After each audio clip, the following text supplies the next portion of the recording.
Welcome, gentlemen, to South Africa. Just to start with you, coach. You've got one leg in the final, in the final, so to speak. What are your chances tomorrow looking at Stellenbosch FC? Good morning to members of the media. Good to be back here. I think the Champions League has shown us that you cannot predict in matches of this magnitude. Everybody probably expected Al Ahly to win, but Sundowns came in with a away goal, and on the other side everybody probably expected Pirates to win, and it shows that even Pirates scored 2 away goals and they were not guaranteed even to qualify, and that shows us there's no big club, there's no small club. It's who can manage the expectation of a big match, a semi-final second leg. It was very important for us to keep the clean sheet, but we know we've got a very big job to do here in the second leg. Speaking of a very big job to do, Steven, from a player's perspective, you're leading 1-0. How important is that for you tomorrow? Good morning, media team. We as players about tomorrow's game, we know the task that we have. It's not a small task, but we as the players, we are ready and we have gotten enough support from the coach to make sure that we win tomorrow's encounter. Thank you, Steven. Thank you, Coach Fadlu. Members of the media, now it's your turn to ask questions. We've got 2 roving mics. If you can just raise your hand, say who you are, where you're from, and who the question is directed to. And I'll take the first question. Let's start over there, sir. Good morning, Coach. Fadlu Davids from SABC. Coach, when you left South Africa, there were a lot of conversations, discussions around you, whether you will be able to deal with the pressure in Tanzania. You've done so well. Just take us through your stay so far at Simba and your run in the CAF Conferedation Cup as you are so close on reaching the final in the debut. I think Simba is a big club, a huge institution that should normally play Champions League.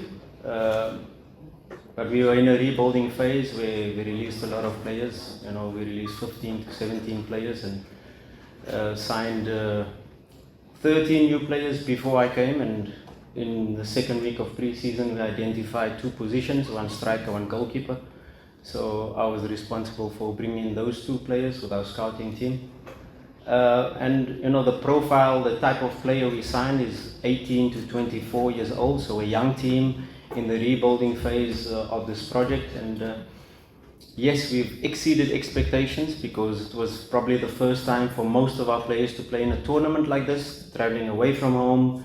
And our first task in our prelim was Al Ahly Tripoli. I remember playing Al Ahly Tripoli for Orlando Pirates after beating Simba in the quarterfinal of the Confed. We played Al Ahly Tripoli in the semi-final. So that is the magnitude of team that we got. And yes, nobody really gave us a chance because we have a young team, we have a new team.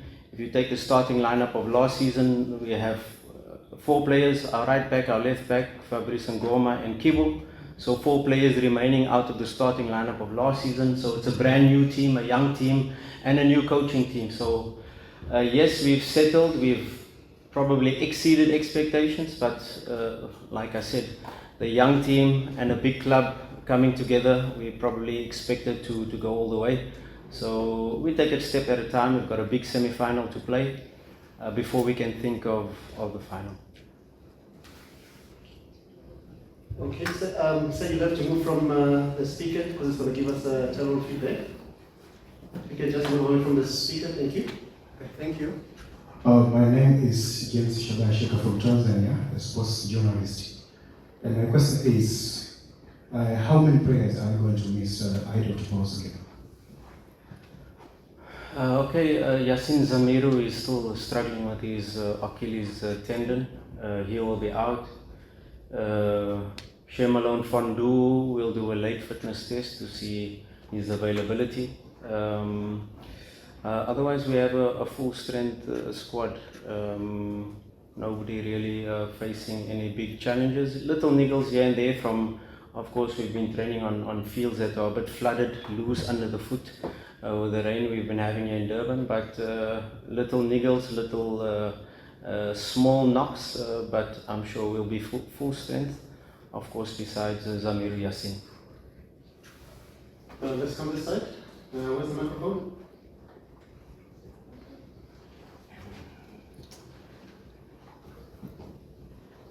Afternoon, Coach. Lusanda here from Soccer Doma.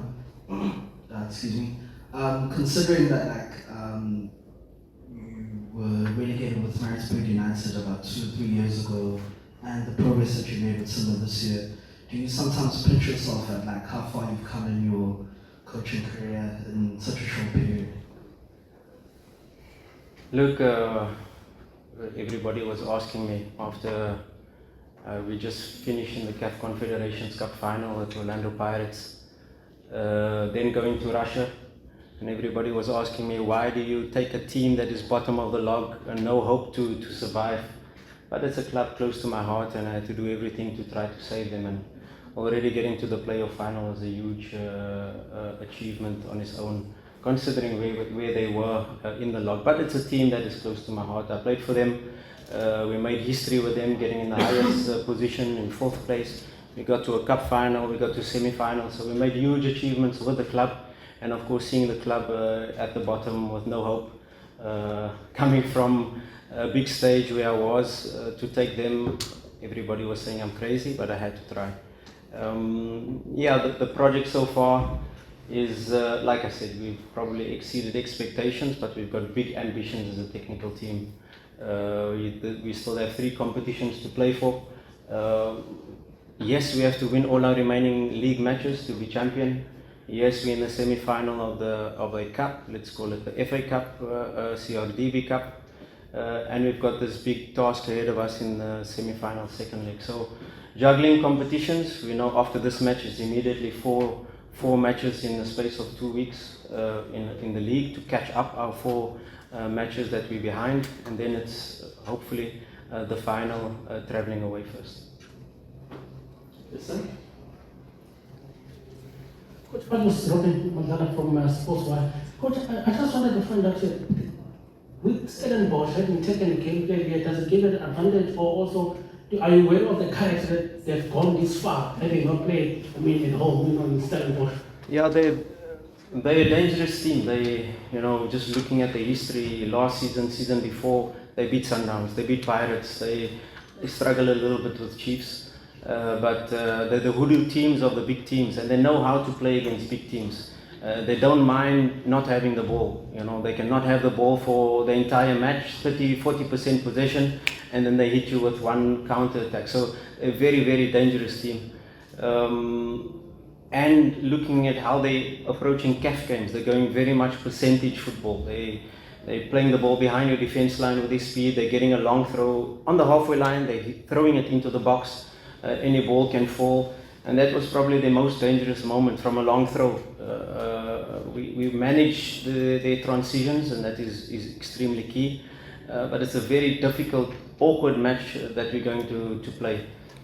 Maybe they come with a different approach and say, let's high press Simba, or maybe they're a little bit more cautious, knowing that an away goal, they will have to score 3. So we prepare for all game plans or all strategies that they will come with. We have to be ready to be able to do the job.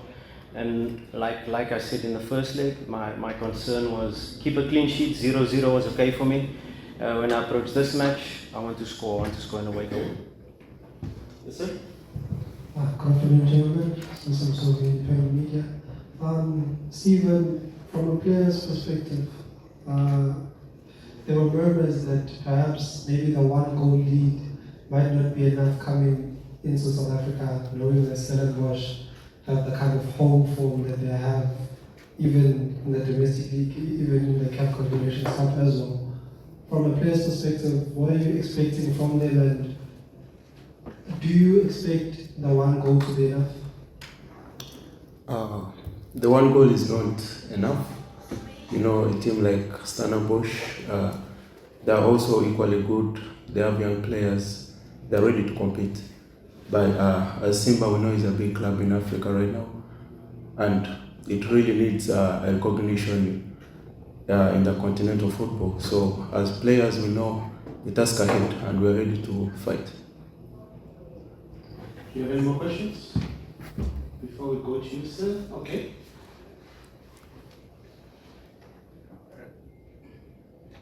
This is a question for both Coach and Steve.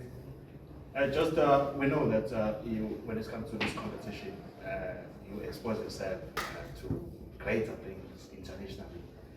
How important it is for you to do well, and have you managed to deal with that pressure of attracting other suitors as a coach and a player?